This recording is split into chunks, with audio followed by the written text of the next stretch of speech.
దైవజనమా, ఉద్యోగ స్థలంలో సూటిపోటి మాటలు మాట్లాడే వాళ్ళు ఉంటారు. ఈ ఉద్యోగం కానీ ఆ ఉద్యోగం, ఆడకెళ్ళిన తర్వాత కూడా సూటిపోటి మాటలు మాట్లాడే వాళ్ళు ఉంటారు. అది కాదని ఇంకో చోట లోతులాగా గుడారాలు మార్చొద్దు.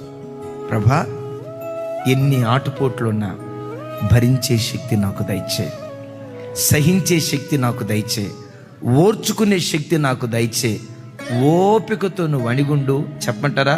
ఎక్కడ అణచబడ్డావో అక్కడే లేవనెత్తటం దేవుడు ప్రారంభిస్తాడు.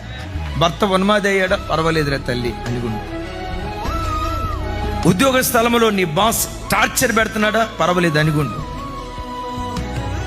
నీ పని స్థలంలో యజమానులు టార్చర్ పెడుతున్నారా? పర్వాలేదు, అణిగుండు. ఎక్కడ అణచబడ్డావో, ఎక్కడ దాసిగా బ్రతికేవో, ఎక్కడ దాసుడిగా బ్రతికేవో నమ్ము, అక్కడే రాగల కాలంలో యజమానుడిగా దేవుడు నిన్ను నిలవబెడతాడు. యజమానుడిగా దేవుడు నిన్ను నిలవబెడతాడు. ఎందుకో తెలుసా? తృణీకరించబడిన చోటే మూలకు తలరాళ్ళుగా మనలను మార్చే శక్తివంతుడగు దేవుడు ఆయన.